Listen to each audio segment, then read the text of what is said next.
Hello seniors, this is Mrs. Lambert again with your week 3 lesson for senior project, the planning reflection. Now for this lesson today, you will need a copy of the senior project course book. And if you haven't already done the overview of senior project, and if you have not already submitted your proposal for senior project and had it approved, you need to go back and do those steps first, because to do your planning reflection, you must know your topic, audience, and product and know that they are approved with your senior project teacher. Go ahead and pause the video now and get out your course book, or you can also access the course book on the announcements page of the senior project Blackboard. I'll show you that really quick. There it is right there. You can download it, or you can access it at the high school website, which is whs.westside66.org.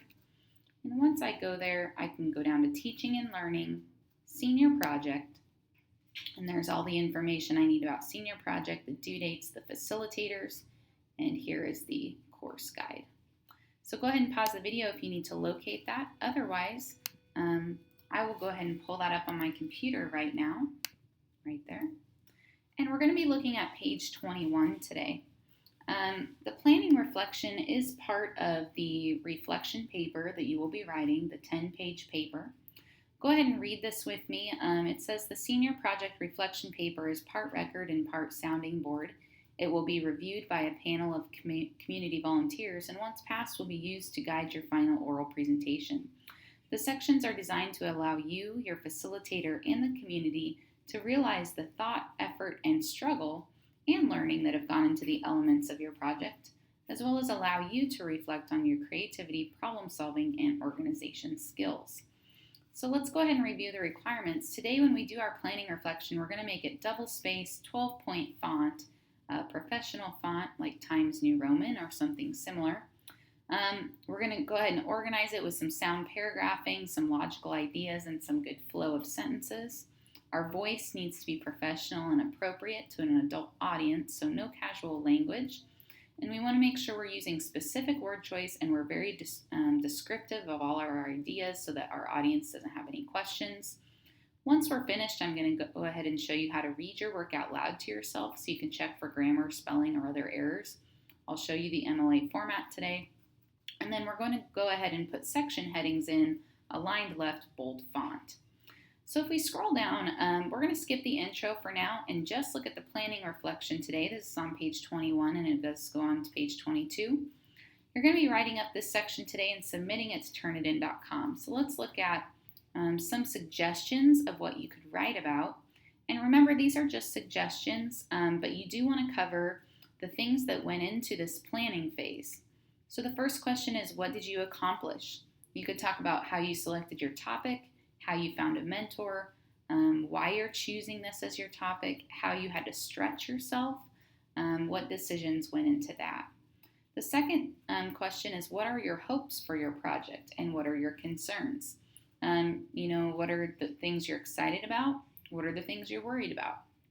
The third question, what problems have you had so far? How did you overcome any problems that you encountered? And lastly, what did you learn about yourself during this phase? What did you learn about senior project or your topic? And how will you use what you learned during the rest of this year? On Blackboard, I'm going to show you really quickly that I've included on this week's lesson a strong sample and a weak sample. So go ahead and pause the video right now if you want to download these two samples to your computer. I'm going to go ahead and open them on mine. All right, let's start with the strong sample first. Here's the MLA heading. This has the student's name, senior project, reflection paper, and the day, month, year that they are working on this. Notice that is flipped. That's MLA format. Planning phase, you can write something like that. I'm going to shorten it so it just says planning. I think that's a little more clear. And I'm going to go ahead and show you what this person wrote about because this is a very strong sample. During the planning phase, I took into consideration all the hobbies and activities that I enjoy doing. From that list, I decided to use my love for athletics to run a clinic that teaches sports skills to kids who might not have had opportunities to experience athletic participation. Because I work at a Boys and Girls After School Club, I decided this would benefit them because it will keep the kids active active and healthy. Also, because I want to be a physical education teacher in the future, I knew that having an experience of teaching kids about physical health and sports would be invaluable to me so that I could learn to be a more effective teacher. Kids with single parents or who come from low income families may have never played sports before, but through my clinic, they will feel comfortable with some basic athletic concepts. This way, they can feel better about starting sports programs in middle or high school. Involvement in sports can be a good way for young people to learn life lessons such as hard work. So I want to expose these kids to the opportunity that a life in sports involvement can provide. I feel good about determining my project's direction because I chose a topic that I enjoy and that I think will make a difference to the kinds of kids I work with every day. Some problems I encountered during my planning phase were narrowing down my more general topic of my loves for sports into an actual product that other people could benefit from. It helped to generate a list and talk about my ideas with my friends, parents, and project facilitators. From this process, I learned that it is useful to start big with many ideas, then gradually narrow down and choose one. This skill would be used to research specific ideas for my project. I feel like I will be able to think of many creative angles from which to pull research so that I obtain valuable information that will enhance my project. My hopes for senior project this year are to come away with an experience that will help me in my future as a physical education teacher, but I also want to know that I actually did something beneficial for others. My biggest concerns at the outset are figuring out what things to research, as well as organizing my products so that it is a good experience for the younger students.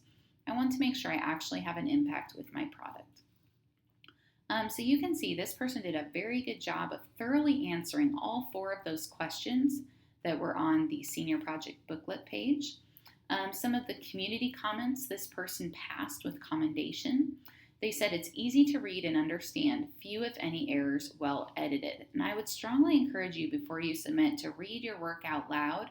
Make sure you haven't missed anything. Make sure it sounds good. Sometimes when we write something, our brain fixes things, but if you read it out loud, you will notice things that are wrong.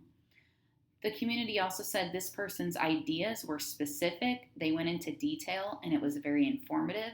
It gave the reader a strong understanding of their project and their planning process, and really no questions were left unanswered. You can see this person's passion for their project and why they chose what they chose to do. And finally, there's a lot of maturity in this person's voice, in their thought process, in their decision making. They have a lot of reasons that they've chosen the project they have, and they explain those very thoroughly. Now let's compare that to the week sample. So here we have the sample. They have their MLA format. However, the date is incorrect. And it doesn't really matter. You can put reflection paper. You can put your teacher. But the date does need to be day, month, year. This person already right away has an error here. They have a missed capital letter. You can see they didn't really take the time to proofread. There's an I that should be capitalized. Here's some misspellings. They have some slang in their writing. But let's go ahead and read this person's. We can already tell it's not passing just because they would have to go back and revise this. This is not good work. But let's see what they wrote. During my planning phase, some things I accomplished were things like that, finding out exactly what my topic wanted to be. And you can already see there's some issues with this person's sentences. They don't make sense. That's why I suggest you read your writing out loud. Determining what product I would make and finding a good mentor. Notice here, they haven't really told us anything other than what we already know that they're supposed to be doing during this stage. Again, I feel great about these accomplishments, and they don't really say why. There's no specific detail. Some issues I had during this phase was deciding my topic and about how to word what my topic is called. I overcame these problems by asking for help. Again, they're very vague. Who did they ask for help? What help did they receive? We just don't know. What some things are I learned about myself? Again, read this out loud and you'll see it does not make sense. During this phase was that I have a hard time deciding things. During the rest of the year, I'm going to try to overcome that. I'm hoping that my senior project will really be good. My biggest concern is to find a picture of the Omaha buildings I'll be researching. Again, very general. Why do you feel it will be good? What do you hope will be good about it? And this is really the only clue we have about what this person's project even is. So here's the community comments. This is a fail or revise. This would not be allowed to present. the person would have to redo this. So they say too many errors with spelling and capitalization. Read it out loud. Many sentences do not even make sense. The ideas are vague and too brief. The reader is left with a lot of questions about the specific details of the project and the planning process, as well as why this person chose the project and is passionate about it. So we don't get this person's background story like we did in the strong sample about why they want to do this. Finally, there's too much casual language in this. There's contractions, I'm, I'll. You don't want to speak this way in formal writing because it makes you sound unprofessional. There's also slang like gonna. You have to remember you're not talking to teenagers or your peers when you write this. You're speaking to a committee of community volunteers that are going to evaluate and pass or fail you. All right, so let's go back to Blackboard. You're submitting your planning reflection this week. Make sure you go ahead and submit it to turnitin.com, and please make sure you read your work over because work that has errors will not be accepted. Once again, you can find all of the information you need about those requirements right here in the senior project page.